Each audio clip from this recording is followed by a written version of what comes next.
Bueno, estamos agradecidos de que podemos regresar al texto de la semana pasada. Y voy a regresar solo a un verso de la semana pasada, porque sentí al final del día domingo que no había sido fiel al verso 25. Entonces voy a regresar al verso 25. No llevo prisa por terminar la epístola a los Hebreos. Entonces, recuérdeme nada más cuál es el tenor de esta parte que nosotros estamos estudiando en la carta a los Hebreos. ¿Es una qué? Es una exhortación y como tal debemos tomarla. Entonces, vamos a hablar esta mañana del deber de congregarnos y lo puse entre signos de interrogación. ¿Mandato o preferencia? ¿Qué es para el creyente el hecho de que debe asumir que el congregarnos es un deber? Bueno, tristemente para algunos es una opción o una preferencia. Es decir, para algunos el congregarse se convierte en algo más que puede hacer el domingo por la mañana. Como, no sé, cualquier otra actividad. Ir a hacer ejercicio, ir al gimnasio, ir de compras, ir a desayunar, visitar a los familiares, etcétera, etcétera, etcétera. Todas las actividades que nosotros pudiéramos tener el domingo por la mañana. O simplemente como algunos lo interpretan, que el día domingo realmente es domingo, ¿no? Se hizo para dormir. Algunos piensan eso. Pero quisiera destacar algo con ustedes. Pedí que se leyera el Salmo 22 esta mañana, porque hay algo que me impresiona del Salmo 22 y claramente es un salmo mesiánico. Usted lo puede leer en el capítulo 22, verso 1, cuando dice: Dios mío, ¿por qué me has abandonado? Son las mismas palabras que Jesús cita en el Calvario. Pero en ese Salmo 22 hay una frase que a mí me impresiona cuando el salmista dice: en medio de la congregación te alabaré. Bueno, hermanos, hay que reconocer que ese no es meramente el salmista diciendo en medio de la congregación te alabaré, sino es Cristo mismo diciendo en medio de la congregación te alabaré. Por lo tanto, si nosotros tomásemos el Salmo 22 y lo trajéramos a nuestro día, nosotros deberíamos de entender que cuando nos reunimos en la casa o en la presencia de Dios para adorar su nombre, realmente hay un director de alabanza, un dirigente de alabanza que lo hace mucho mejor que Jaciel. Y ese dirigente de alabanza es Cristo. Cristo se une a nosotros cada domingo por la mañana y Él está diciendo: en medio de la congregación, Padre, te voy a alabar. Es nuestro propio Salvador, es nuestro propio sumo sacerdote quien se une en la alabanza de su pueblo en toda nación, en toda lengua, en toda aldea, en toda tribu. Y Él nos dirige de una manera excelente para cantar a Dios. Así es como nosotros deberíamos de ver el domingo por la mañana. Antes de que tú te estás cambiando, Cristo ya se adelantó a ti. Antes de que tú estás desayunando, y yo quisiera pensar esta mañana y quisiera ser empático contigo en un sentido. Hay una batalla, y si lo quieren llamar guerra, llámenlo guerra. Hay una guerra espiritual cada domingo en la mañana en la casa de cada creyente para desviar y desenfocar mi atención en que Cristo mismo está diciendo: en medio de la congregación me reuniré para alabar el nombre del Padre. Si usted no puede decir amén a eso, está bien.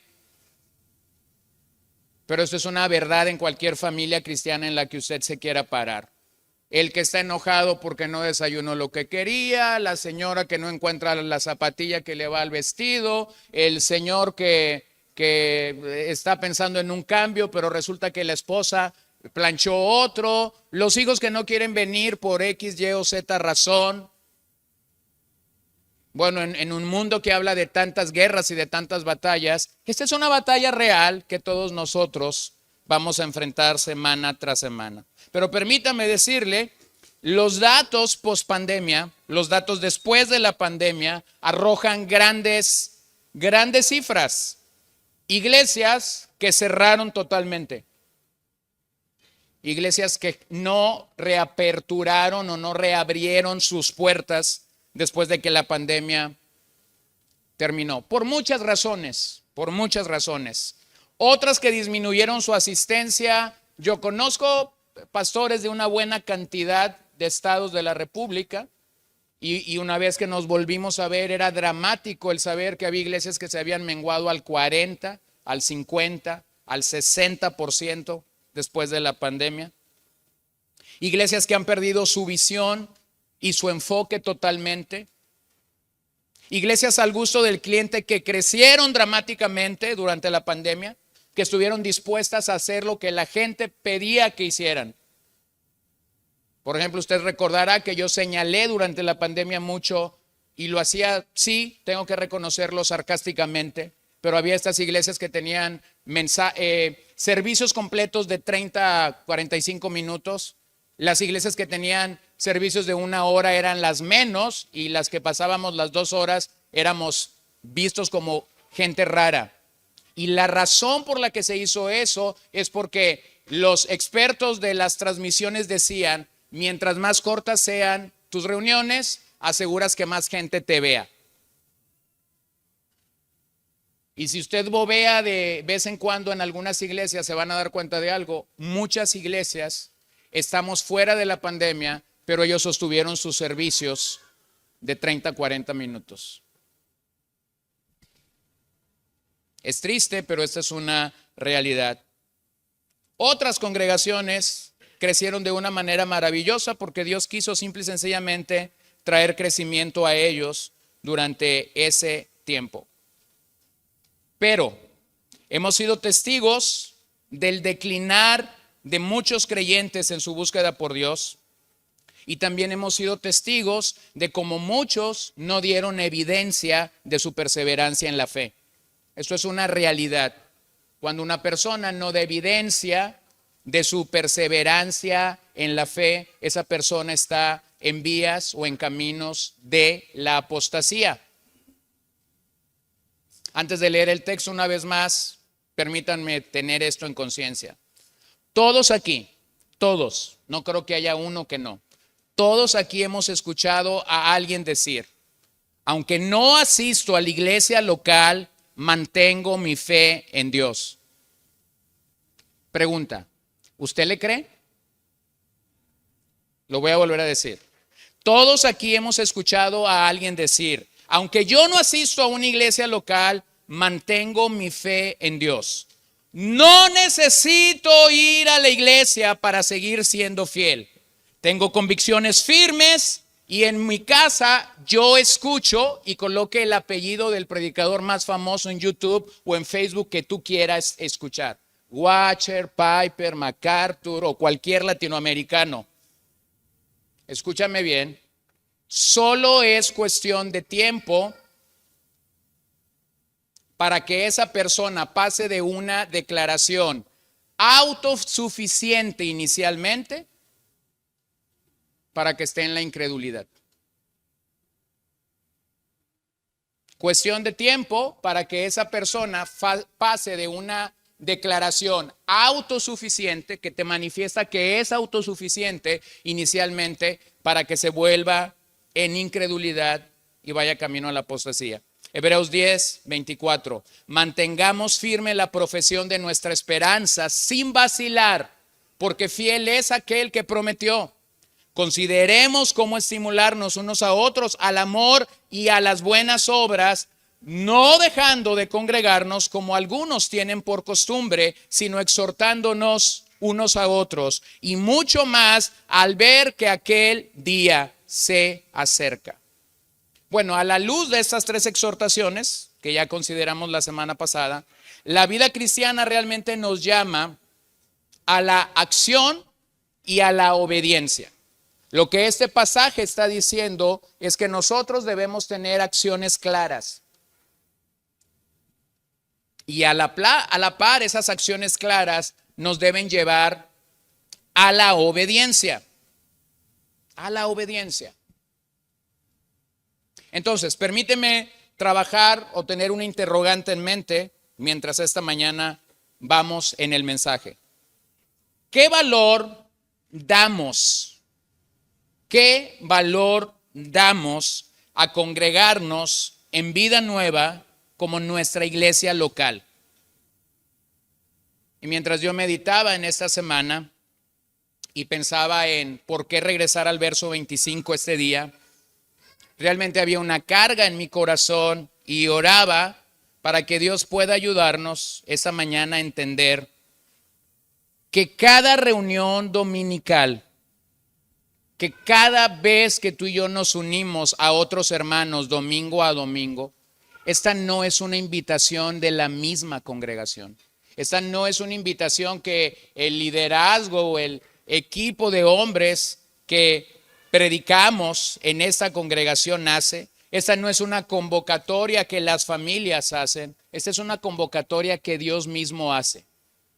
Él mismo está diciendo, no dejando de congregarse. Ahora observen que las tres exhortaciones tienen el mismo sentir.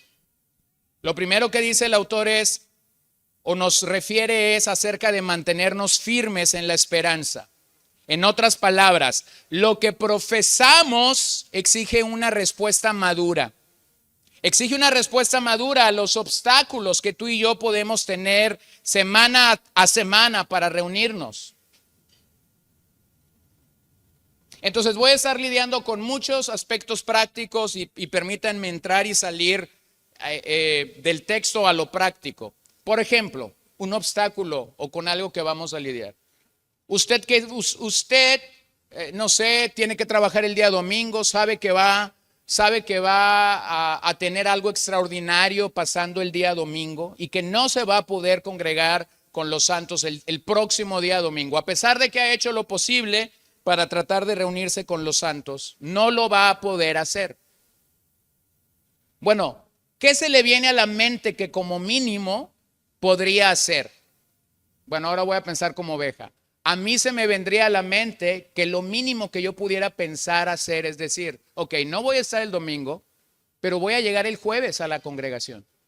Y todos se van a sorprender cuando llega el jueves, porque yo no soy habitualmente un asistente al día jueves.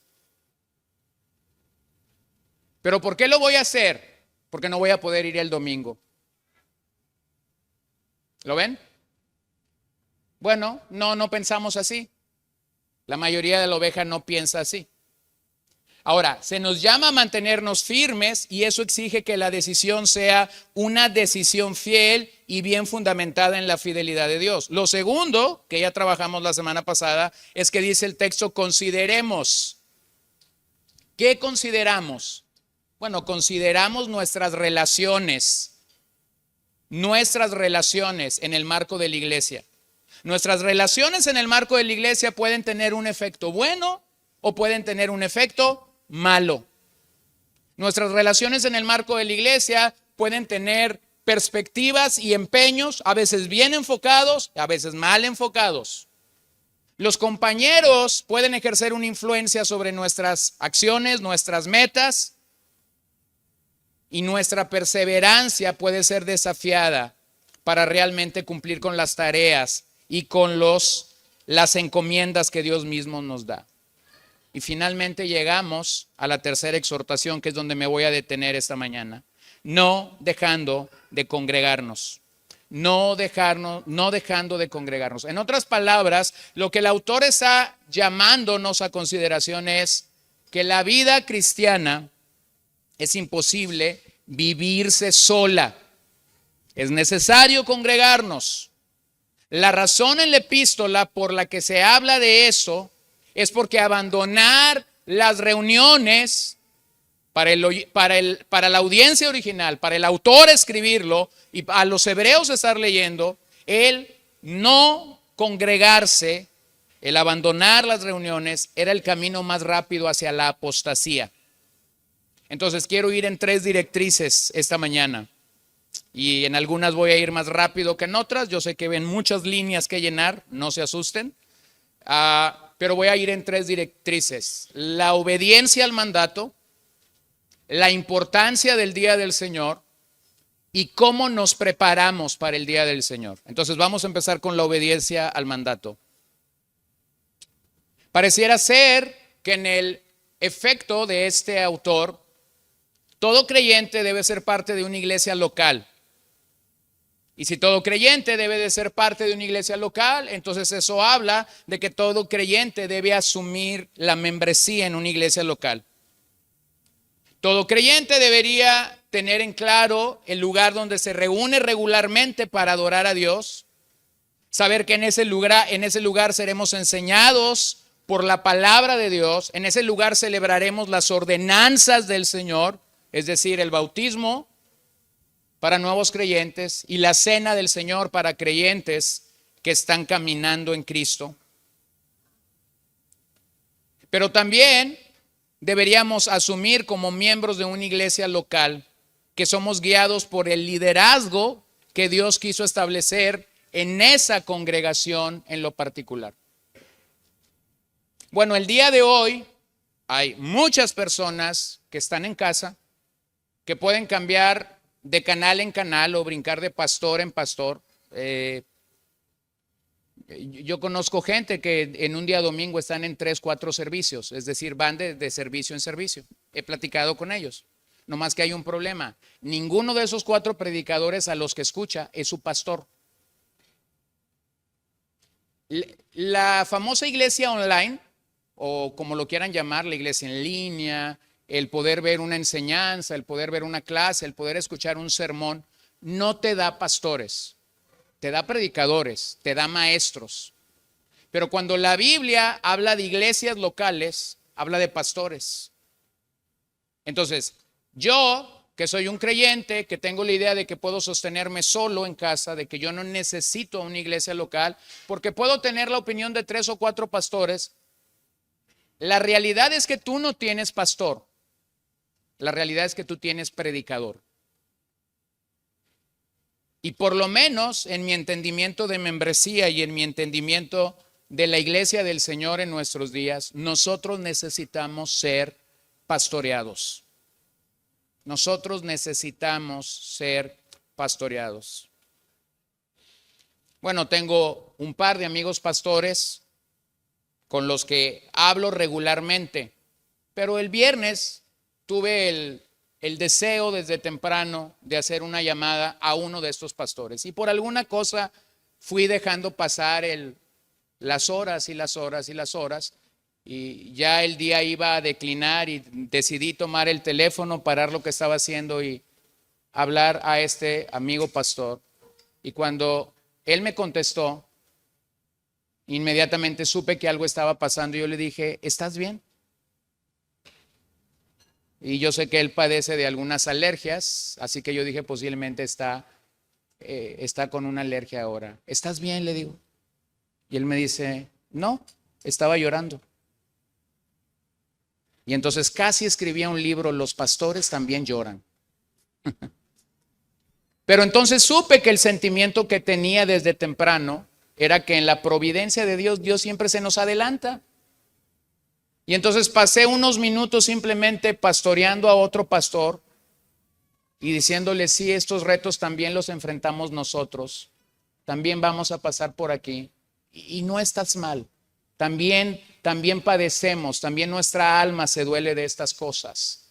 Pero qué bueno es saber, hermanos, no estoy haciendo eso como para autoglorificarme, estoy haciendo esto para que puedas entender algo. A esta persona a la que yo le hablé, John Piper no tiene el tiempo de tomar su teléfono y hablarle, porque ni siquiera lo tiene, aunque miles lo podamos escuchar y disfrutar de sus enseñanzas. Escúchame bien, en la iglesia tenemos un lugar de cobijo, de refugio, pero tenemos un lugar donde providencialmente el Señor ha elegido que en cada rebaño haya un liderazgo calificado, haya hombres que aman a Dios, que aman su palabra y que han sido calificados por Dios para poder pastorearnos de esa manera. Entonces, una congregación local, una congregación que se reúne semana a semana, representa esa presencia de Dios en el hombre Y es como si el cielo viniera a la tierra. Es como si el cielo viniera a la tierra. Eso no pasa en un dispositivo, eso no pasa detrás de una pantalla, eso no pasa en la comodidad de tu casa. Entonces quisiera ir adelante en esto. El cristianismo no es una colección de aislacionistas. Es decir, la vida cristiana no se vive de forma aislada. No somos unos allá, otros acá, otros por acullá, viviendo aisladamente, sino que el Señor realmente cuando habla de la iglesia, vean el término en el que Él habla en el Nuevo Testamento. Hay metáforas en el Nuevo Testamento que nos ayudan a entender esto. El rebaño. Cuando tú piensas en la metáfora del rebaño, tú estás pensando que en esa metáfora hay ovejas, pero también hay guardianes, hay pastores. Hay quien alimenta como hay quien es sustentado. También tenemos la metáfora del cuerpo. Y cuando tú piensas en la metáfora del cuerpo, 1 Corintios 12, asumimos que el cuerpo tiene muchos miembros. Pero esos miembros están interconectados y funcionan a cabalidad y en totalidad. Y su funcionalidad es perfecta cuando hay esa interconexión. Pero también tenemos la metáfora del templo. Y eso no está en sus notas, creo que lo están buscando. Tenemos la metáfora del templo y cuando pensamos en el templo es piedra sobre piedra, piedra sobre piedra. Vean cómo nada de esto está funcionando de forma aislada. Y luego tenemos la metáfora de la familia y tampoco una familia funciona de forma aislada. Tanto el cuerpo como el rebaño, como el templo, como la familia dependen de partes individuales, pero también de partes totales. Por lo tanto, el llamado de Dios a congregarnos no es un llamado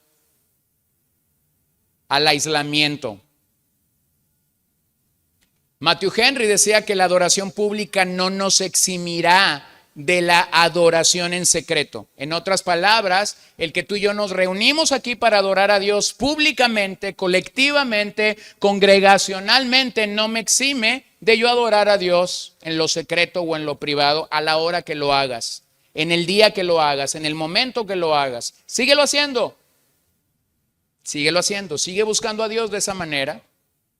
Pero que tú lo hagas privadamente no te exime del culto público. Uno no te exime del otro. Así que la membresía de una iglesia local debe de ser un compromiso y a la vez debe de ser un privilegio.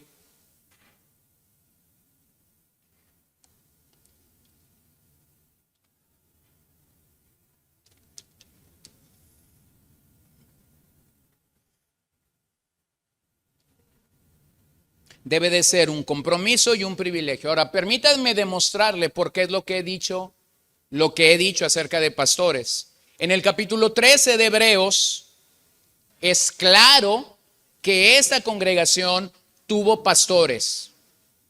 Pastores específicos que velaron por almas específicas. Pastores específicos que velaron por almas específicas. Véanlo en Hebreos 13:7. Acuérdense de sus guías. La versión 60 dice, acuérdense de sus pastores que les hablaron la palabra de Dios y considerando el resultado de su conducta, imiten su fe. Vean el verso 17 de ese mismo pasaje.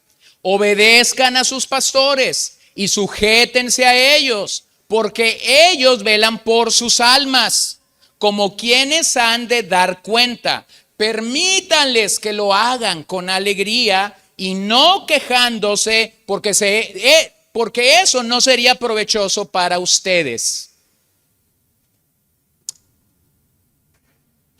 10:25. No dejando de congregarse, es decir, iglesia local. 13:7 y 13:17, pastores. Entonces, una iglesia local necesita pastores. ¿Qué hacen estos pastores? Velan por las almas. ¿Cómo velamos por las almas? ¿Cómo se ve un pastor haciendo esta función? Bueno, hay varias facetas. Número 1, la predicación y la enseñanza de la palabra. asegurarnos que lo que estamos predicando realmente es la verdad, que lo que estamos compartiendo realmente es palabra de Dios y no palabra de hombres. Número 2, y ni siquiera tengo como que un orden visible ni un orden de importancia, la oración. Bueno, a veces la oveja necesita la oración de sus pastores. A veces la oveja necesita decir, ayúdame a orar específicamente por esto. Y entonces el pastor puede acompañar a esta persona en oración. Bueno, yo recibí un par de mensajes esta mañana antes de predicar, donde por lo menos 2 ovejas están diciéndome, ¿podrías apoyarme en oración por estas áreas? Yo digo, claro que sí, voy a estar orando por esto. A lo largo de la semana recibo varias ocasiones gente diciendo, fíjate que estamos pasando esta necesidad, ¿podrías orar? Y ustedes, ahora en la ventaja de el teléfono, del WhatsApp, usted sabe lo que regularmente hago cuando eso pasa. Grabo una oración o tomo el teléfono y oro de manera rápida por usted, aunque vaya a seguir orando, pero trato de que usted pueda tener evidencia de que realmente le ve una oración por usted. Número 3, ¿de qué otra manera un pastor vela por las almas? Consejería. Y no es que un pastor sea el sabelotodo o lo sepa todo, pero por lo menos un pastor debería de ir un paso o 2 pasos adelante de donde está la oveja. Y a veces las ovejas, hermano, preguntan cosas. Yo a veces tengo momentos muy simpáticos porque me hablan para hacerme una pregunta. Fíjense bien más o menos cómo opera esto. Me hablan para hacerme una pregunta. Después ni siquiera me dejan respirar para dar la respuesta y ellos comienzan a dar la respuesta. Y cuando ellos paran yo digo, amén. A veces sucede eso, pero nada más la oveja quiere certificar o validar que lo que ella cree que la Biblia le indica que debe de hacer, lo debe de hacer. Y finalmente yo digo, ¿sabes qué? Amén a eso, es cierto. La palabra de Dios te anima a ti, nos anima a nosotros a poder obedecer esto. Bueno, vean cómo es entonces que pastores velan por las almas, orando, enseñando, aconsejando, o en otras ocasiones, hermanos, simplemente estando. Simplemente estando. Estando en un funeral, estando en el hospital, estando en una reunión, estando en una celebración. No tienes que decir nada, pero simplemente estás ahí y puedes saber que la iglesia misma a la que estos hombres representan pueden estar con ellos en estos momentos de angustia o de dificultad por la que se pudiera estar pasando. Entonces, el mandamiento de congregarnos contiene la idea de una iglesia específica con el liderazgo que Dios llamó, autentificó específicamente para esa grey. Oh, cuánto descanso tiene un pastor cuando logra entender que Dios no le va a demandar cuentas de la iglesia, una que no haya, Trigo y Miel, que está al sur de la ciudad, de la iglesia La Nueva Sion, que está en el oeste de la ciudad, y de la iglesia El Bendito Redentor, que se encuentra en otro lado de la ciudad. ¿Qué descanso tiene un pastor cuando sabe Dios no te va a demandar, Dios no te va a llamar a cuentas por cada oveja en la ciudad o por cada oveja en el mundo mundial, como decimos? Simplemente te va a demandar cuentas de los que puso bajo tu autoridad pastoral para pastorear. Entonces eso causa mucho descanso para el ejercicio pastoral. Hay que distinguir claramente, lo vuelvo a decir, hay que distinguir entre escuchar a un predicador y escuchar a un pastor. Es muy diferente. Es muy diferente. Algunas iglesias, por algunos motivos que ni siquiera los voy a mencionar o los voy a tocar, llegan a tener lo que se conoce un comité de púlpito.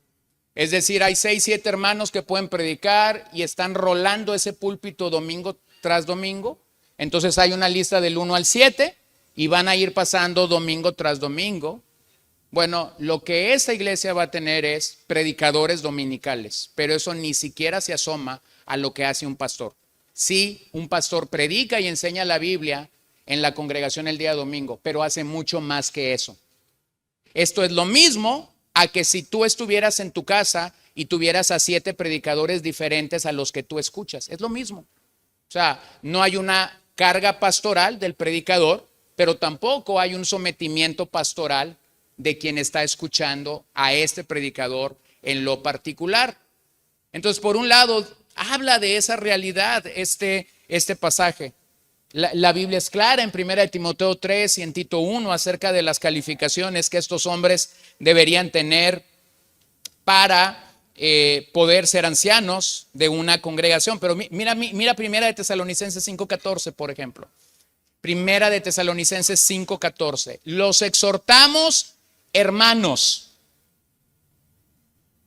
a que amonesten a los indisciplinados, animen a los desalentados, sostengan a los débiles y sean pacientes con todos. Bueno, esta no es una labor solamente pastoral, porque observen cómo dice en el verso 14, les exhortamos hermanos, no dice les exhortamos pastores, pero no hay que olvidar algo, también los pastores son hermanos nuestros. ¿Lo ven? Así que claramente el ministerio de exhortación en una iglesia tiene estas dos vías. Los pastores que exhortamos alrededor de la palabra del Señor o con una autoridad que emana de la palabra del Señor. Las ovejas que exhortan a sus propios hermanos cuando ven estas diferentes situaciones. Amonestar a los indisciplinados, animar a los desalentados, sostener a los débiles y en las tres, ser pacientes. A ver, hermanos, ¿han amonestado alguna vez a un indisciplinado? Levante su mano si usted ha amonestado a un indisciplinado. ¿A poco las que son mamás nunca han amonestado indisciplinados? ¿Nunca les dijeron a sus hijos que hicieran algo? Bueno, habemos algunos que hemos amonestado indisciplinados. ¿Han animado a algún desalentado? Levante su mano. ¿Nunca han animado a un desalentado? ¿Dónde han estado en la vida? Y tercero, ¿han sostenido a un débil alguna vez? Sí. Bueno, bajen su mano. ¿Verdad que se requiere paciencia para cualquiera de esas tres cosas? Sí, y muchas. Y a veces lo más triste es que tú llegas con una sola persona y esa sola persona necesita las tres cosas. Entonces, ármate de paciencia. Ahí ocupas una tremenda dosis de vitaminas de paciencia. La razón que ese texto te está dando, te está diciendo es, hay hermanos que te necesitan. ¿Cómo yo sé que hay hermanos que me necesitan si no me congrego? ¿Sí lo ven? Entonces no hay forma de saber que un hermano me necesita si no lo veo. Ahora hay una realidad ante este tema y hay un peligro. El peligro que siempre hay en esto de tomar 1 Tesalonicenses 5:14 y querer vivirlo en su máximo esplendor es que puedes hacer que otras personas sean codependientes de ti. Entonces, miren, voy a explicarlo claramente. Número uno, nuestro propósito principal debería ser guiar a la gente a Cristo. Guiar a la gente a Cristo. Decirle a la gente que Cristo le va a dar lo que nadie más le puede dar. A veces la gente reclama cosas que no meramente debería reclamar, porque si uno no sabe, pues tampoco es como que puede ayudar. Pero le voy a dar la salida que usted debería de dar cuando alguien le hace un reclamo como este. Es que no estuviste allí cuando más te necesité. Cristo estuvo contigo, hermano. Yo voy a pasar, yo voy a envejecer, pero Cristo va a seguir estando sentado a la derecha de Dios. Bueno, esa no es una justificación para no hacer lo que nos toca. Pero a veces hay gente que le gusta tomar de muletas, de bastón y demás a otras personas. Ese es un lado de la moneda. Bueno, hace poquito cuando mi esposa se fracturó, yo lo decía en broma, pero era verdad. Si usted abría la cajuela de mi carro, yo estaba preparado para todo terreno. Silla de ruedas, andadera con llantas, muletas y bastón de 2, 3 tipos. Entonces yo abría la cajuela y decía, todo terreno. Hay creyentes que buscan que otros creyentes les provean todo terreno porque no están viendo a Cristo como quien va a proveer esto. Entonces, el peligro de aplicar Primera de Tesalonicenses 5:14 tiene estas dos vías. Que tú asumas, yo tengo que animar al desalentado, yo tengo que exhortar al indisciplinado, y que andes por ahí buscando por todos lados dónde aplicar tu ministerio. Ese es un extremo. El otro extremo es que siempre vamos a encontrar personas que dicen, a mí me gusta andar en las muletas de otros, a mí me gusta andar en la silla de ruedas de otros, a mí me gusta que me lleven. Entonces, ¿qué es el balance en este aspecto, hermanos? Cristo. Cristo. Hacemos estas tres tareas porque queremos glorificar a Cristo, pero debemos de recibir esas tres tareas para yo depender de Cristo en todas las cosas. Entonces, hermanos, yo sé que vas a tener algún momento en la vida donde posiblemente esta iglesia, nosotros, hablo por mí y hablo por el resto de nuestros hermanos aquí, vamos a fallarte. O sea, va a haber algún momento en el que tú vas a esperar, yo quería que la iglesia estuviera aquí conmigo, pero resulta que nadie llegó. Y son esos momentos en los que la carne y Satanás toman momentos para decir, el vecino sí llegó, la comadre sí llegó, el vecino con el que estabas peleado sí llegó, pero no llegó nadie de la iglesia. Mi hermano, Cristo es omnipresente. Y si tú eres cristiano, debería ser suficiente para ti y para mí decir, Señor, tú estás aquí conmigo. Entonces necesitamos cuidar ese aspecto. Entonces, déjenme desmenuzar el verso, no dejando de congregarnos. Dejar es un verbo que tiene conexión con lealtad. No dejando de congregarnos, no dejando de ser leales. Y les voy a decir otro texto donde esa palabra lealtad se utiliza. Son palabras de Pablo acerca de un discípulo o de una persona que estaba asociada con él en el ministerio. Y Pablo dice, Demas me ha abandonado. Demas me ha sido desleal. Es la misma palabra, es el mismo verbo dejar que está utilizando el autor a los hebreos aquí. Pero también es el mismo verbo que Hebreos 13:5 utiliza para decirnos, el Señor no nos dejará. Entonces, ¿qué es lo que te está queriendo comunicar el autor? El Señor es leal, nunca te va a dejar, nunca te va a abandonar. Y por esa razón, hermanos, si solamente tuviéramos esa razón de que el Señor no nos va a hacer desleales, fuese suficiente para no dejar la congregación de forma habitual. Ahora, estoy pensando en no congregarnos de forma habitual. No estoy pensando en que estás enfermo, no estoy pensando en que, no sé, te cortaron la luz ayer porque no la pagaste y entonces no tuviste luz toda la noche y estás en vela. No estoy pensando en esos eventos extremadamente no planeados. Estoy pensando en el hábito, porque es a lo que vamos. Fíjense cómo dice aquí, no solamente dice no dejando, la segunda palabra es congregarnos, y congregarnos ahí tiene una sola connotación, significa reunirnos físicamente con otros creyentes. Claramente, este congregarnos no tiene que ver absolutamente con estar en una computadora a través de un Zoom. Porque para estos días, la única manera de congregarse en el sentido original era estar reunidos físicamente. Entonces es importante reconocer que al escribir la carta, esa era la única manera de ser participantes, congregarse físicamente. No estaba pensando en el concepto de la iglesia en línea, acuñado en los últimos años. Y fíjense, hay que ver el contexto de este pasaje.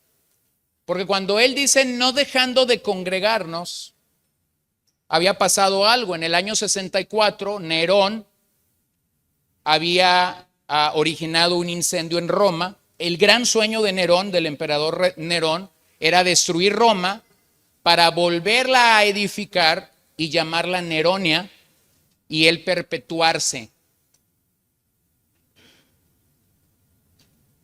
para toda la vida.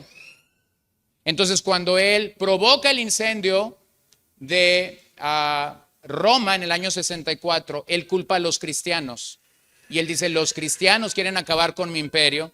Ellos son los que realmente incendiaron a Roma. Y entonces Nerón desata una persecución por los cristianos. ¿Ok? Es en ese momento que el autor a los Hebreos le está diciendo a los hermanos, no dejen de congregarse.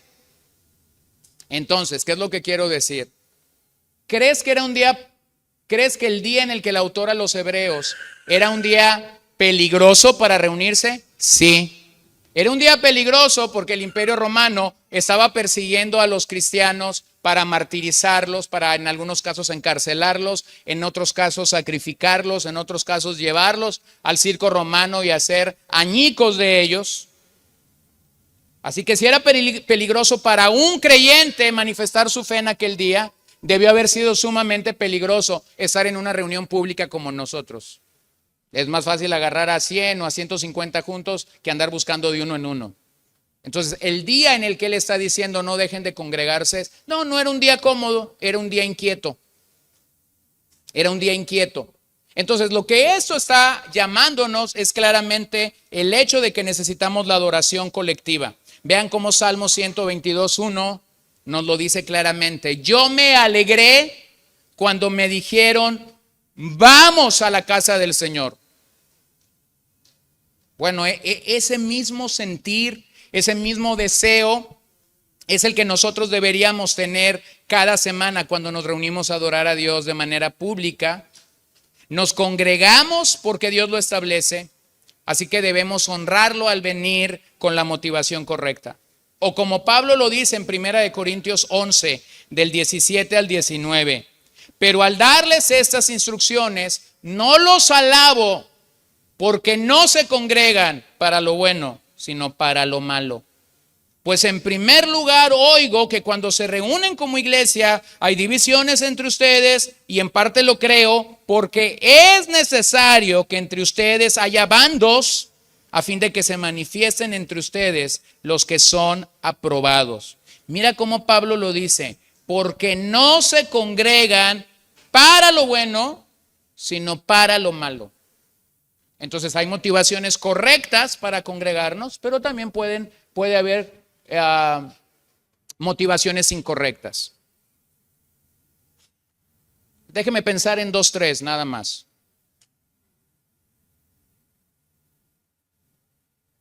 Pudiera ser la mamá de estas 3 pequeñas niñas, y voy a usar mi ejemplo para que no haya un malentendido, pero la mamá de esas 3 niñas o 4 niñas que está pensando que lo más importante, el día viernes por la tarde, lo más importante es saber con qué moño va a llegar mi hija el próximo domingo a la iglesia. Mi hermana, esa es una motivación incorrecta. No es la motivación con la que nos acercamos. Tampoco, si usted tiene un problema legal y sabe que aquí hay 3, 4 abogados, es una motivación correcta decir, voy a ir el domingo y voy a llevar todos mis papeles porque creo que ahí voy a ver a los abogados y no me van a cobrar consulta, porque no me van a cobrar asesoría, porque vamos a la iglesia a adorar al Señor.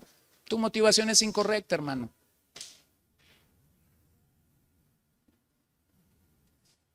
Sin raspar muebles. Tampoco es la motivación correcta venir el domingo para pedir una cita de consejería pastoral. Hay otros 6 días de la semana donde yo con mucho gusto le puedo dar una consejería. Pídala con tiempo, la planificamos y se la damos, pero no es el momento. Entonces, si usted quiere aligerar toda su carga de 20 años de vida cristiana el día domingo con el pastor, no es el momento. ¿Lo ve? Podemos tener motivaciones incorrectas para acercarnos al Señor. Pero ¿cuál es la motivación correcta entonces? Voy a adorar al Señor, voy a escuchar el evangelio, voy a escuchar el mensaje de la palabra, voy a exhortar a mis hermanos. Esas son las motivaciones correctas para venir a la casa del Señor. Como ya Jaciel lo decía ahorita, fíjense cómo Colosenses 3:16 dice de hablar la palabra exuberantemente entre vosotros cuando cantamos, simplemente el cantar. Bueno, cuando tú ves a alguien que realmente está cantando con todo su ser, eso te anima, eso te alienta.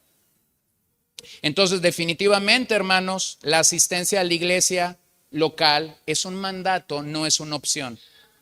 Dios así lo establece y no debería ser un conflicto para nosotros. Por lo tanto, deberíamos verlo como un privilegio, el que Dios quiera convocarnos ante su majestad. Me encanta leer a los puritanos cuando ellos dicen, escucha esto, la reunión debe ser lo más sencillo posible para no desviar la mirada de Cristo. La reunión debe ser lo más sencillo posible para no desviar la mirada de Cristo. Yo no sé cuándo empezó. Yo no lo sé, sinceramente. No veo registro yo.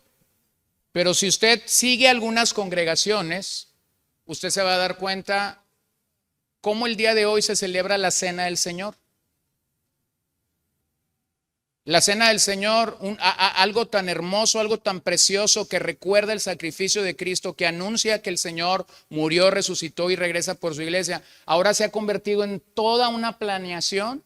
Hay que tener una mesa enorme con uvas, con panes, con trigo, con miel, con unos manteles maravillosos. Hermanos, todos estos elementos comienzan a desviar nuestra mente para ver las uvitas, para ver el triguito, para ver el pan, y no para tener un encuentro realmente con Cristo en la celebración de la Cena del Señor. Posiblemente usted, que nos lleva una buena historia en la vida cristiana, que ronda los 40 o los 50 años en la vida cristiana, usted me va a decir, ¿de qué estás hablando? Y me lo va a decir porque han sido elementos que la iglesia no ha necesitado en el pasado para tener la Cena del Señor. ¿Qué logra todo esto? Logra que la gente ponga su mirada en eso y se olvide de lo que es la comunión. O no aquí, pero en iglesias donde hay estas chicas con vestidos diferentes de los demás, con panderos, y los panderos les cuelgan colores de todos lados, y la gente está ahí, wow, qué hermosos los panderos. ¿De veras veniste por los panderos? ¿No viniste por Cristo? Entonces me encanta cuando los puritanos decían, haz el servicio lo más sencillo posible para que la gente no se olvide que vino por Cristo. No desviamos nuestra mirada de otra cosa, sino mantenemos nuestra mirada en Cristo. Así que la asistencia regular a la iglesia es un buen termómetro de mi espiritualidad. El problema radica en aquellos rezagados que han quedado convictos a la famosa iglesia en línea, creen tener el derecho de elegir al predicador sin pastor, al predicador de su antojo o predilección. La asistencia de manera regular a una congregación, a esa o a cualquier otra, nos lleva a la transformación. Pero para que la transformación en la vida de un creyente se origine, se requiere aprendizaje. Y luego vean lo tercero que dice el pasaje, como algunos tienen por costumbre. O sea, el autor hace ver que se puede desarrollar el mal hábito de no asistir a una iglesia local, pero el verdadero creyente tiene el buen hábito de asistir, ya que ha entendido el valor que Dios da a esto. Entonces, hermanos, esta es una exhortación para todos. Evita congregarte por costumbre, por mera costumbre. No es la motivación correcta. Evita acercarte a Dios de forma religiosa. No es la motivación correcta. Evita tener la costumbre de llegar tarde. Vuelvo a insistir, como lo dije el domingo pasado. Nadie llega tarde a su trabajo. Nadie llega tarde con el médico. Nadie llega tarde a una fiesta. Nadie llega tarde cuando lo van a operar y le dicen a las 6 de la mañana tiene que estar aquí. A las 5, doctor, aquí voy a estar. Pero todos llegamos tarde en algún momento de nuestras vidas a la iglesia. Y eso se hace una costumbre. La buena costumbre es no dejes de congregarte. La mala costumbre es o acercarme con una motivación incorrecta o llegar a la hora que se me antoje. Recuérdalo, hermanos, esta no es la invitación de una iglesia local, esta no es la invitación de un pastor para que tú vengas, esta es la convocatoria que Dios te hace semana a semana. Y luego dice, sino exhortándoos unos a otros, ya que el día se acerca. El día ahí no es el día domingo. El día ahí, como ya dijimos, es el día del Señor. En otras palabras, es el día del retorno del Señor. Por lo tanto, deberíamos estar convocados, alabar al Señor, exhortarnos porque ese día se acerca. Entonces vuelvo a repetir lo que ya dije la semana pasada. La distancia engendra frialdad. La distancia engendra frialdad, engendra indiferencia. Cuando dejamos la comunión de los santos, somos propensos a envolvernos en la frialdad y en la indiferencia.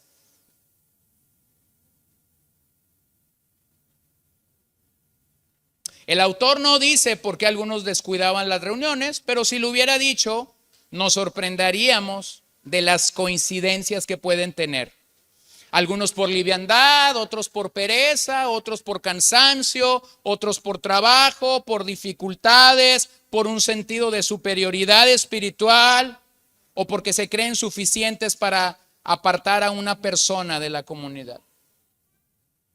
¿Qué trato de decirte con esto? ¿Y qué trato de expresar delante de ti? Posiblemente tú vienes aquí, posiblemente vienes de vez en cuando, o posiblemente te traen. Puede ser. Yo he conocido familias que a los hijos les pagan para venir. No veo a nadie aquí ahorita, pero yo he conocido gente a la que le daban su domingo. ¿Y cuándo crees que cuándo crees que daban el domingo? Cuando llegabas de la iglesia.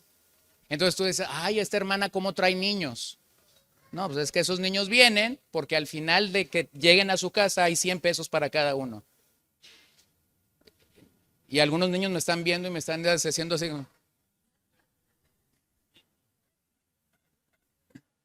No, esa tampoco es una motivación correcta, porque finalmente el día que la tía, que la abuela, que la mamá, que la hermana no les dé dinero, ¿qué crees que van a pasar con esos niños? Van a dejar de venir porque no es una motivación adecuada.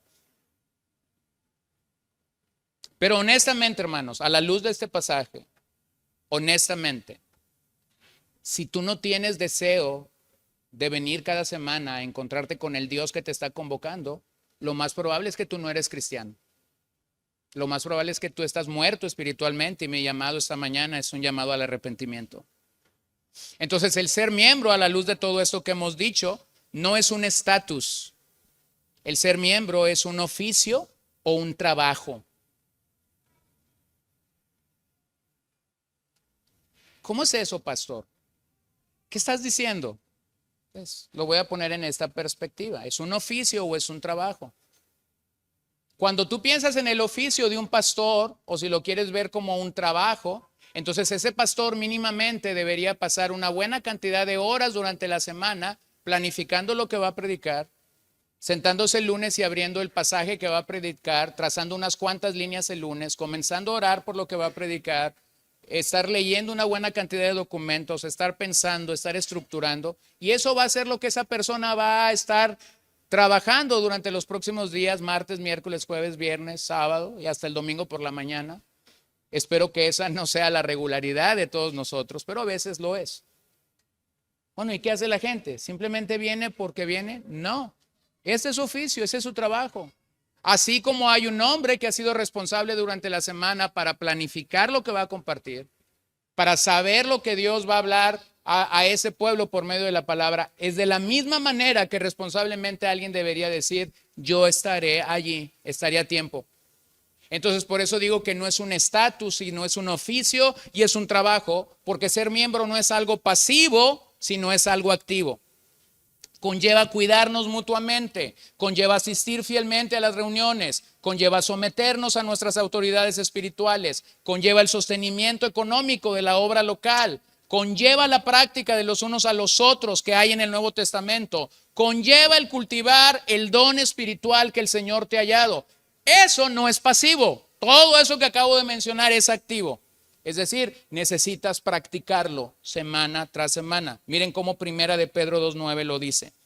Pero ustedes son linaje escogido, real sacerdocio, nación santa, pueblo adquiridos para posesión de Dios, a fin de que anuncien las virtudes de aquel que los llamó de las tinieblas a su luz admirable. Bueno, la idea viene desde el camino de Israel en el desierto, cuando el Señor quería que ellos fueran reyes y sacerdotes. ¿Qué hacemos como reyes? Bueno, como reyes nos esforzamos por hacer discípulos. Nos esforzamos en ser embajadores de la reconciliación. Como reyes extendemos el reino de Dios. Lo extiendo yo y lo extiende usted. Y lo extendemos juntos como iglesia. Como reyes estamos declarando en esta tierra, el Rey de Reyes se llama Jesucristo, lo proclamamos, lo anunciamos, pero como sacerdotes cuidamos el lugar donde Dios mora. Es decir, cuidamos nuestra propia vida, nuestra propia santidad. Guardamos nuestro cuerpo, guardamos nuestras vidas, guardamos el porqué y el quién del evangelio en nuestros corazones. Ayudamos al pecador para que ellos vean a Cristo en nosotros y entonces ellos apetezcan a Cristo por nuestra propia vida. Marcamos la diferencia entre el que es pecador y el que no lo es por causa de esa obra que el Señor ha hecho en nuestras vidas.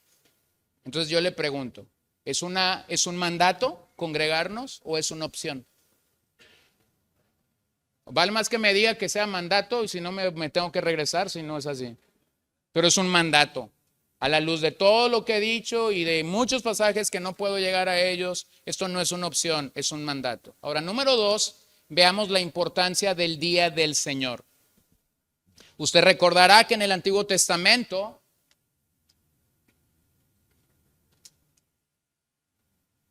la nación de Israel guardó el sábado.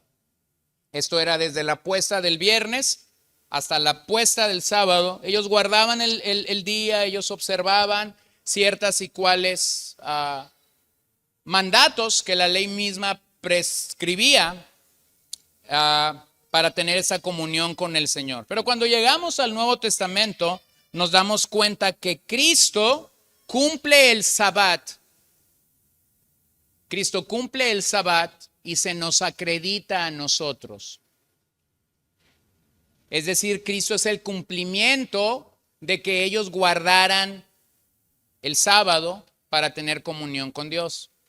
Por eso es que no hay una demanda en el Nuevo Testamento para que la iglesia siga observando, como en la práctica judía, el mandamiento de guardar el día sábado, tal y como el concepto lo tendríamos prescrito en el Antiguo Testamento. Pero lo que sí vemos en el Nuevo Testamento, primeramente es un cambio de día. Y usted se va a dar cuenta que la iglesia primitiva deja de observar el sábado, pero comienza a adorar al Señor el día domingo. Eso es lo que sí encontramos. Así que debemos leer el cuarto mandamiento con los ojos del nuevo pacto. Es decir, debemos leer el mandamiento de guardar el día sábado, pero ahora centrados en Cristo. Así que permítame darle las 10 razones, y voy a ser rápido en ellas, pero usted tiene la cita donde puede tomar esto. Las 10 razones por las que el cambio se originó en el Nuevo Testamento. Razón número 1, la resurrección de Jesús. ¿Cuándo resucitó Jesús? El día domingo, muy temprano por la mañana, tal y como el apóstol Juan nos lo dice en el Evangelio. Entonces, principalmente la iglesia cristiana comienza a reunirse en días domingos porque celebraban la resurrección. Celebraban la resurrección. Sé de una iglesia en una parte del sureste del país que ellos tienen su reunión el día domingo a las 6 de la mañana. Y bueno, ellos dicen que están ahí domingo tras domingo para celebrar la resurrección del Señor. Muy bien. Gloria a Dios. Espero que no me inviten a predicar. Pero imagínense, ¿no? Para las 9 estos hermanos ya celebraron al Señor y tuvieron su encuentro con la palabra y con otros creyentes. Pero bueno, la iglesia comenzó a adorar al Señor el día domingo porque celebraban la resurrección. Número 2. El anuncio de la ascensión se da en día domingo también. No solo la resurrección, sino ahora la ascensión. El retorno de Cristo al cielo es en día domingo. Número 3, La primera aparición de Jesús a sus discípulos fue en día domingo.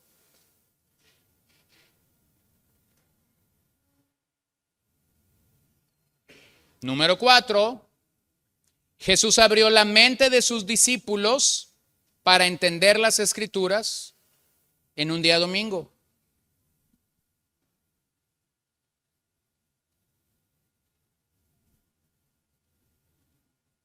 Esta es una buena oración cada domingo cuando venimos a la casa del Señor. Señor, abre mi entendimiento. Que no me centre en el moño que lleva la niña que está a un lado mío. Que no vea el vestido de la hermana.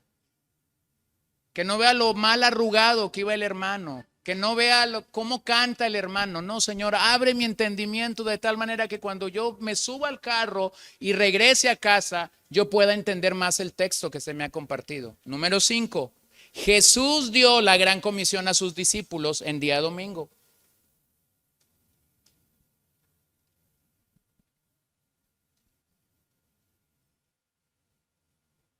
La gran comisión fue dada en un día domingo. Número 6, Jesús impartió a sus discípulos con el Espíritu Santo de forma provisional en Juan 20:22. ¿Se acuerdan de ese momento en el que el apóstol Juan nos dice que el Señor sopló el Espíritu Santo a sus apóstoles?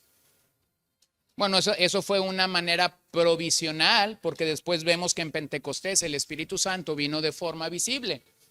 Y no es que el Espíritu haya venido 2 veces, y por eso lo señalo simplemente. Lo primero fue una forma provisional, pero en Pentecostés vino de manera definitiva. Número 7, el Espíritu Santo vino a los creyentes en Pentecostés con deseo y poder para testificar. Finalmente el Espíritu Santo vino a los creyentes en Hechos capítulo 2. Número 8, los creyentes en Troas se reunieron para partir el pan y para escuchar la predicación de Pablo en un día domingo. Bueno, ya estamos en Hechos 20, ya han pasado una buena cantidad de años desde que Jesús resucitó. El libro de Hechos nos relata los primeros 30 años de la historia de la iglesia primitiva y pudiéramos pensar que ya han pasado unos años y la reunión entonces para partir el pan y para escuchar la predicación de la palabra es en día domingo. Número 9, Pablo dirigió a los corintios a hacer sus ofrendas para la obra del Señor el día domingo. Primera de Corintios 16. Y número 10, el Cristo resucitado se reveló a sí mismo y el futuro a Juan en la isla de Patmos en un día domingo. Apocalipsis 1:10. Bueno, y posiblemente tú no vas a encontrar en estas citas que yo te di literalmente el día domingo, pero vas a encontrar el primer día de la semana. Y el primer día de la semana para ellos era el domingo. Así que los creyentes del Nuevo Pacto seguimos los principios del Nuevo Testamento acerca del día del Señor. Hay 3 convicciones que deberían emanar de todo esto que yo he mencionado. Número 1, haz de tu adoración con otros creyentes una prioridad en el día del Señor. Hazlo una prioridad. Es el día en el que yo me reúno con otros creyentes, con otros lavados por la sangre de Cristo, con otros perdonados, con otros redimidos para adorar al Señor. Entonces, eso debería ser motivo para hacerlo una prioridad. Número 2, observa el domingo como un día para el Señor, recordando y evaluando todas nuestras actividades.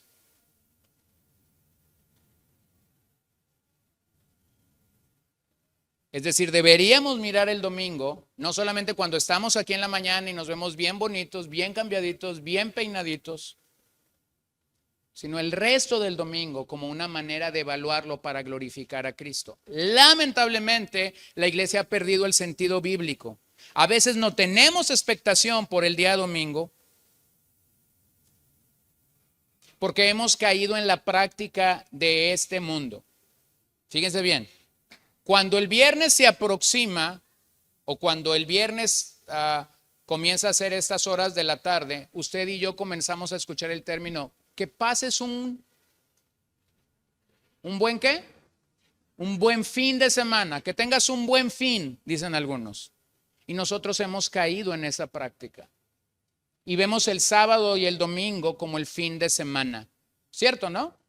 Así que hay que hacer del fin de semana lo que todo el mundo hace porque es el fin de semana, porque yo he trabajado y porque yo merezco tener un buen fin de semana. Para nuestros hermanos en la iglesia primitiva, el domingo no era considerado el fin de semana. El domingo era considerado el primer día de la semana. Hermanos, si tú quieres recuperar una perspectiva bíblica del domingo, tú tienes que limitar tu fin de semana al día viernes por la tarde y sábado.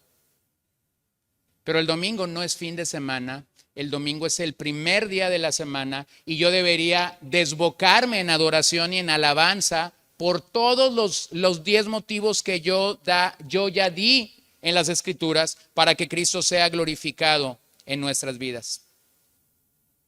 Aunque en un sentido práctico, todos los días de la semana son del Señor, todos, no nada más el domingo. Ese es el otro extremo en el que podemos caer. Voy a vivir para el Señor el domingo y voy a vivir de lunes a... voy a ser un ángel del cielo el domingo y voy a ser un ángel del diablo de lunes a sábado. No, pero así. Todos los días son del Señor. Pero en esa práctica y en esa vivencia de decir todos los días son del Señor, entonces el Señor es como si nos convocara y nos dijera, dame un día exclusivo para mí. Así es como deberíamos de verlo. Número 3, la prioridad de la adoración y la familia. Bueno, este es un buen día para adorar al Señor y para también tener un tiempo especial con la familia. Este es un buen día para que todo padre cristiano enseñe prioridades a sus hijos y a su esposa. Esto es un buen día para que todo padre cristiano pueda decir, los amo tanto, pero amo más a Dios. Y por eso nos vamos a reunir en la congregación de los santos, a adorar al Señor, porque Él es la prioridad número 1 de ese hogar. Pero vivimos inmersos en una sociedad que nunca descansa, que nunca se detiene y que por ello termina agotada, estresada, agobiada, llenando los bolsillos del psicólogo y del psiquiatra, porque simple y sencillamente es una sociedad que no sabe descansar. Y hay que entender lo que la Biblia nos está diciendo. La solución a una generación agotada y estresada es el día del Señor. Escúchalo bien. La solución a una sociedad agotada y estresada es el día del Señor. Es tomar un día para decir, Cristo es el Rey, Cristo es el Señor, de Él viene mi refrigerio, de Él viene mi vitalidad, de Él viene mi suficiencia, de Él viene mi restauración, de Él viene mi recreación. Ahora la mayoría de nosotros vamos a decir amén y nos vamos a ir de este lugar, pero tienes que pensar en maneras mucho más prácticas y mucho más claras de cómo tú puedes seguir adorando al Señor el resto del día. Practica disciplinas espirituales, ora, lee la Biblia, canta, ten un momento para quizás adorar a Dios en familia esta noche. Practica la hospitalidad cristiana. Nuevamente, no te centres en una gran comida. Tortillas de harina, frijoles y queso fresco es suficiente. Una comida simple. Porque lo que quieres realmente es pasar tiempo con otros creyentes para ser edificado. Ay, hermano, pero el día que yo junte para 4 kilos de carne, te voy a invitar. Pues posiblemente se te va a ir el año y nunca nos vas a invitar. Una comida simple, otros creyentes contigo, hablando del Señor, no de tonterías, hermanos, porque para hablar de tonterías, pues no ocupas a otros creyentes. Ten comunión cristiana, ten un tipo de compañerismo. No busques meramente socializar, eso lo puedes hacer con alguien que no es un creyente. No, compañerismo, exhortación, crecimiento espiritual. O bien, usa el domingo por la tarde para compartir el evangelio con los incrédulos. Ya has pasado demasiado tiempo en coinonía, pero ¿cuándo fue la última vez que le predicaste a un incrédulo el evangelio? ¿Cuándo fue la última vez que dijiste, este domingo voy a dedicar mi tarde a hablar con alguien no creyente el evangelio? Escoge deleites para tu alma antes de escoger deleites para tu carne. Y te animo a que hagas algo. Utiliza las barreras que tengas que utilizar para cuidar el día del Señor en tu propia vida. ¿Qué quiero decir con esto? Que este día es un día para edificar y para extender el reino. Y voy a decir cuál es el problema. El problema es que muchos de nosotros tenemos punto de partida, pero no tenemos punto de parada. El problema es el punto de parada. Yo puedo sentarme en una mesa porque fui invitado a comer, tomar café, comer un pedazo de pan, ya son las 6 de la tarde. Puedo decidir quedarme sentado en esa silla, no sé, 3 o 4 horas más, de tal manera que la cena se nos llegue, volver a cenar, volver a tomar café y llegar a mi casa a las 12 o a la 1 de la mañana. Mi hermano, el día del Señor empezó muy espiritual, pero terminó muy carnal. No tuviste punto de parada. Tienes punto de partida, pero no tienes punto de parada. Entonces el punto es que la mayoría de nosotros iniciamos muy cristianamente el día domingo, pero después no sabemos cómo parar. Entonces guarda el día del Señor. Y número 3, vamos a correr, pero sí lo vamos a lograr. ¿Cómo nos preparamos para el día del Señor? ¿Cómo nos preparamos a este encuentro que tenemos de venir a la casa del Señor, de poder aprender, de poder cantar, de poder edificarnos los unos a los otros? Bueno, cuando lees Efesios 6 del 1 al 4 y Colosenses 3, 18 al 22, logras entender algo. Primeramente logras entender algo, que los niños estaban en esas reuniones. Los jóvenes estaban en esas reuniones, los ancianos estaban en esas reuniones, todos estaban juntos adorando al Señor. Jesús reprendió a los discípulos porque impedían que los niños vinieran a Él. En el Nuevo Testamento encontramos que la iglesia se caracterizó por relaciones intergeneracionales, es decir, ancianos, adultos, jóvenes y niños cantando al Señor. El libro de los Salmos es riquísimo en eso. Vemos en la práctica cómo el pastor o el prototipo de pastor del Nuevo Testamento, me refiero a Pablo, tenía discípulos como Timoteo, como Tito y como Onésimo con él, caminando y creciendo en la vivencia o en la práctica de la iglesia.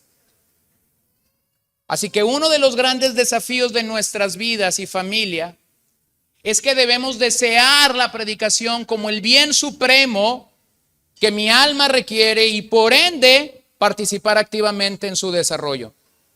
Dios usará la proclamación de la palabra en mi vida para llevar a cabo su obra y por ello debemos tener en alta estima este tiempo, no menoscabándolo, no menospreciándolo, ya que la palabra de Dios es el único libro que puede transformarme. Y ya que Dios le ha conferido ese poder únicamente a la palabra para transformar mi alma, pero, como ya lo mencioné, Satanás hará todo lo posible para que la iglesia se encuentre distraída o desconectada del servicio dominical. ¿Me ayudas con el slider? Satanás hará todo lo posible para distraerte. Es como cuando usamos esta expresión para decir que alguien es muy distraído, ¿no? Si una mosca pasa, él se va con la mosca. Y por eso es que algunos niños cuando la mosca pasa, su mirada va hacia allá, ¿verdad? Y regresa. Y va. A veces somos rápidos a distraernos. Y es que nuestra carne y nuestro enemigo hará todo lo posible para que tú y yo nos descuidemos. La razón es que el enemigo de nuestras almas hará todo lo posible y hasta lo imposible para que vivamos un cristianismo cultural, es decir, algo que parece ser cristiano en vez de un cristianismo bíblico. Escucha lo que el doctor Joel Beeke dice. Satanás trata de alterarte antes de que el sermón comience. Te distrae durante el sermón y quita el sermón de tu mente tan pronto como se termina. Como una ave que arranca la semilla recién sembrada, Satanás intenta quitar la palabra de tu mente y de tu corazón para que no pueda echar raíz. Y si no pusiste atención, esta tarea es sumamente fácil. Entonces, ¿cómo nos preparamos para practicar el día del Señor semana tras semana? Número uno, eso incluye preparación física. Usted y yo necesitamos prepararnos físicamente. Es decir, haga los arreglos de su ropa previamente el día sábado. Asegúrate de que tu vehículo tiene gasolina y no de que tengas que parar a la gasolinera antes de llegar aquí, porque de por sí ya vienes tarde y vas a llegar más tarde. Ten todo listo para traer a la iglesia. Asegúrate de que tu celular tiene activada la forma despertador, que no bajaste su volumen. Descansa bien la noche del sábado. Planea tu desayuno para que todo esté listo. Preparación física. Todos fallamos en la preparación física. Todos andamos corriendo, haciendo desayuno en la mañana, planchando, haciendo mil cosas. Hermanos, el domingo en la mañana no es para eso. Hay 1000 actividades que tú y yo programamos y las metemos el domingo antes de la reunión. No lo hagas. Vas a venir agotado, vas a venir desgastado, vas a venir malhumorado. Yo sé que nadie aquí pelea el domingo en la mañana, más que yo. Nadie aquí llega enojado, nadie aquí llega peleado porque somos bien santos. Pero eso es una realidad. Peleamos porque hemos fallado en nuestra preparación física. Nuevamente cito a los puritanos que decían, la preparación para la adoración no comienza el domingo por la mañana, comienza el sábado en la noche. Comienza el sábado. Comienza el sábado. Número 2, necesitamos preparación espiritual. Toma un tiempo por la mañana, ora al Señor. Señor, habla a mi vida, como ya dijimos, abre mi entendimiento para escuchar tu mensaje esta mañana. Toma el tiempo que vas a tardar de tu casa a la iglesia, súbete al carro y simple y sencillamente di esto, voy a dirigir una oración. Conecta a tu esposa y a tus hijos con la idea de, Señor, este es tu día, vamos a la casa del Señor, vamos a adorarte, ayúdanos, permítenos centrarnos en ti. Comience a preparar todo esto en su propia vida y en su propia familia. ¿Has pecado en tu hogar? ¿Has ofendido a tus hijos? ¿Has ofendido a tu cónyuge? Pide perdón. Les dije que iba a ser bien práctico al final del mensaje, ¿no? Por lo menos cuando el sábado llega esta imagen a tu celular de cómo se llama el mensaje, lee el pasaje que está ahí anclado, léelo por primera vez antes de que el predicador lo lea y ora por ese pasaje. Señor, habla mi vida. Yo creo saber todo de ese pasaje. Otra vez Gerson va a regresar a Hebreos 10:25. ¿No le fue suficiente desahogar su alma el primer domingo? Otra vez va a regresar aquí. No, hermano, ora y di, Señor, bueno, por alguna razón van a regresar a este verso. Por favor, Señor, permite que nos humillemos de tal manera que podamos escuchar tu voz. Entonces vean algo, necesitamos hacer algo antes de venir a la iglesia que nos permita llegar en las condiciones óptimas para escuchar su santa palabra. ¿Me ayudan con el slider? Condiciones óptimas para escuchar su santa palabra. Necesitas hacer algo. No llegues en cero, porque por lo menos tienes la información de lo que puede suceder y de a dónde queremos llegar. No hay tiempo para leer Santiago 1:19 y 27 esta mañana, es un texto algo largo, pero puedes leerlo en casa y simplemente pensar en el llamamiento de Santiago en este pasaje. Somos llamados a escuchar, prestar atención y aplicar la palabra de Dios. El llamado de Santiago 1:19, 27 es un llamado a escuchar, prestar atención y aplicar la palabra del Señor. Vean cómo para Santiago la palabra de Dios tiene preeminencia. Por lo tanto, debemos acercarnos a la iglesia buscando a Dios de una manera definitiva. Bueno, me encanta este pasaje de Primera de Tesalonicenses 2:13, que dice: pero por eso también nosotros sin cesar damos gracias a Dios de que cuando recibieron la palabra de Dios, que oyeron de nosotros, la aceptaron no como la palabra de los hombres, sino como lo que realmente es la palabra de Dios, la cual también hace su obra en ustedes, los que creen. ¿Cómo recibieron la palabra de Dios? ¿Como la palabra de qué? De Dios y no de los hombres.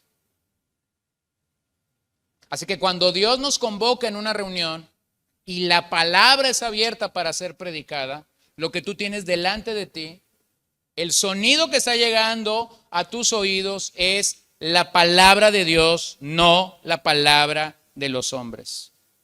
Así que, hermano, si nosotros carecemos de la palabra de Dios, jamás tendremos su vitalidad, jamás tendremos su fuerza, jamás podremos llegar a obedecer lo que Él está hablando a nosotros.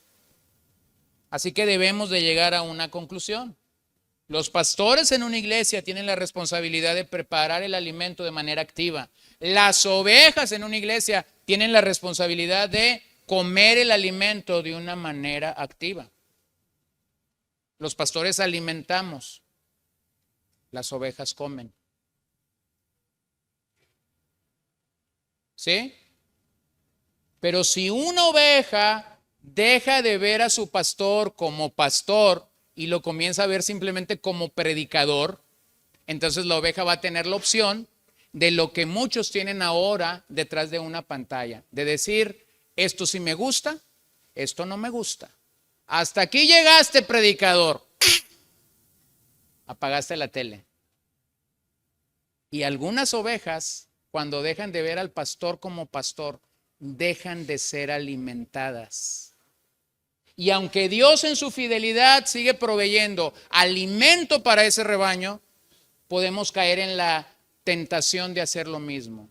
Ver a esos hombres de Dios, a los que Él ha calificado y a los que Él está respaldando en la labor de nutrir o de alimentar a una congregación, verlos como predicadores y no como pastores. Y eso es triste en la vida de una oveja. Bueno, así que vamos a terminar. Por un lado tenemos al expositor de la palabra de Dios y por otro lado necesitamos oyentes expositores. Es decir, por un lado se requiere fidelidad para predicar el texto, para exponer lo que el texto dice, pero por otro lado también se requiere que los oyentes tengan oídos expositores o expositivos. Cuida tu entusiasmo domingo a domingo al venir a la casa del Señor y al escuchar el mensaje. Cuida tu expectación de lo que Dios dirá.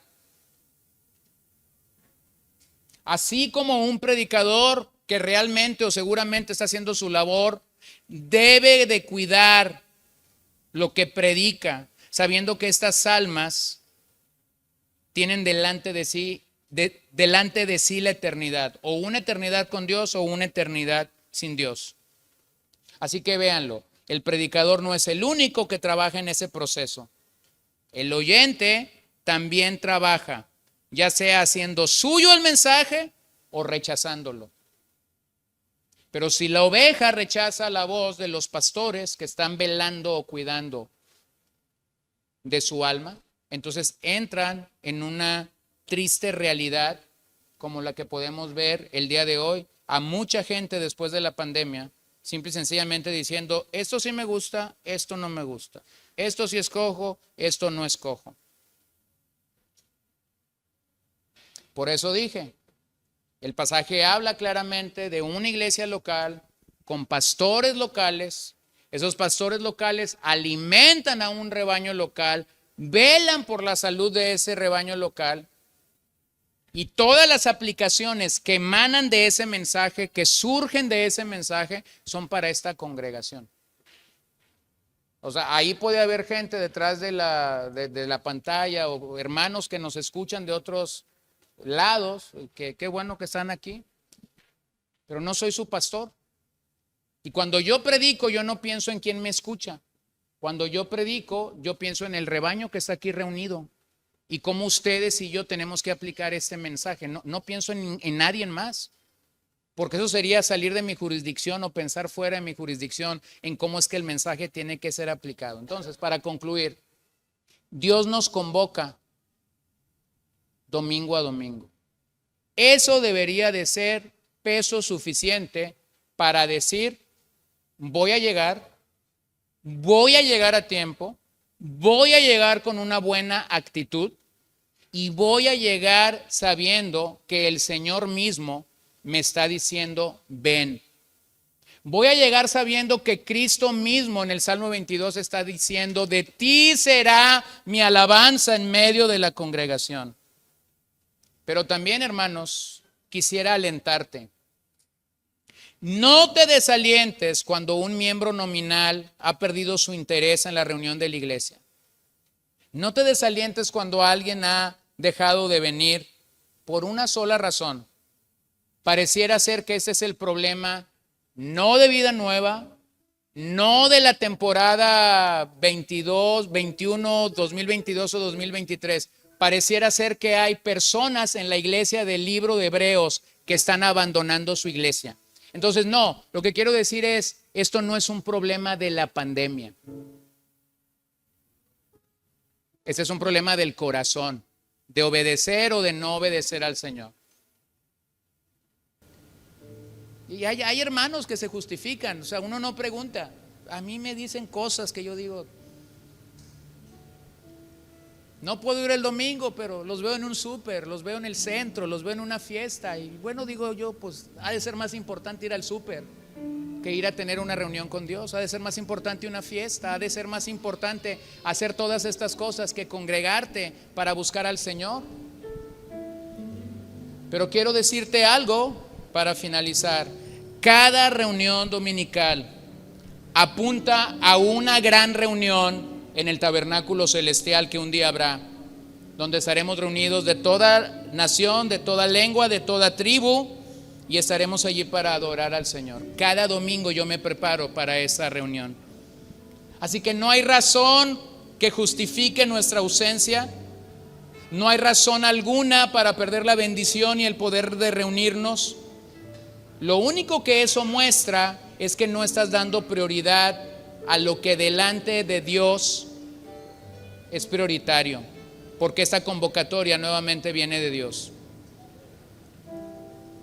Pero el pasaje claramente también habla de esa necesidad de pertenecer, de ser pastoreados, de pastorear, de edificar, de exhortarnos. Así que, hermanos, la exhortación del verso 25 es una exhortación a perseverar unidos, a perseverar en nuestra fe y a perseverar en el testimonio cristiano, de que todavía en este momento, en este día y en esta era, hay gente que puede decir al Señor: sí, lo haré, sabiendo que esto es importante para ti. Puestos en pie.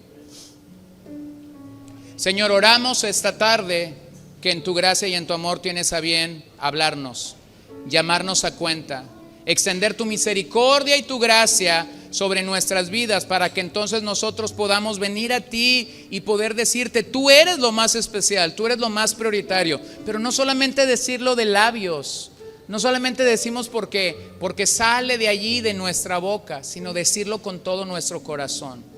Señor, todos hemos fallado a veces en una o en otra cosa. Algunos en no congregarse simplemente por 1001 pretextos, otros en llegar con motivaciones incorrectas, otros en no dar la prioridad que tú mereces en nuestras vidas. Otros hemos fallado, Señor, al no prepararnos física o espiritualmente para llegar a tu casa. Otros hemos fallado cuando pensamos que la convocatoria es del hombre y no tuya, y por eso no damos prioridad. Otros hemos fallado al no practicar lo que se requiere de nosotros este día. O la mayoría de nosotros fallamos porque iniciamos de manera cristiana o espiritual el día, pero terminamos, Señor, en asuntos carnales, hablando de cosas que nada nos edifican, haciendo cosas que no necesitamos simplemente a otros creyentes para hacerlo. Podríamos hacerlo con cualquier otro pagano. Sabemos dónde hay punto de inicio, pero no sabemos dónde hay punto de tope, dónde hay punto final. Perdónanos, Señor, porque este no es nuestro día. Este es el día del Señor. Tú resucitaste, tú ascendiste, tú llamaste a los apóstoles a la gran comisión, tú soplaste el Espíritu Santo. Pablo predicó el evangelio y partieron el pan. Los corintios reunieron ofrendas para la obra del Señor. Todos estos textos que hemos señalado, donde el domingo, el primer día de la semana, había tu gente reunida para decirte: sí, Señor, lo haremos, nos enfocaremos en ti. Señor, oro que este mensaje remueva nuestras conciencias, remueva nuestros alientos, renueva nuestros ánimos, nos lleven verdaderamente a humillarnos y a pedirte perdón porque no hemos hecho lo propio. Oro que este mensaje sirva para que tus hijos puedan entender la necesidad de ser pastoreados, de ser alimentados, de ser saciados con el evangelio. Y a la vez oro que tú sigas levantando hombres que amen tu palabra, que amen tu verdad y la puedan anunciar desde este púlpito. Señor, bendice a tu iglesia en este lugar. Bendice a estas familias que nos hemos reunido aquí. Bendice a nuestros hijos, bendice a nuestras esposas, bendice nuestro trabajo, bendice el fruto de nuestras manos para tu gloria. Bendice ahora mismo el vientre de nuestras hermanas que están pasando procesos de embarazo. Sé con ellas. Bendice ahora mismo cualquier necesidad, Señor, que tu grey esté llevando en enfermedad, en aflicciones de su alma. Sé con ellos, Señor. Sé con ellos. Y al terminar esta mañana, este tiempo, una vez más, permítenos cantar delante de ti y decir: mi alma de ti tiene sed, oh Dios. Mi alma te anhela, mi alma te desea. Señor, no, este no es el latido o el deseo solamente de tu iglesia reunida. Este también es mi latido, este también es mi deseo. Sácianos, avívanos, Señor.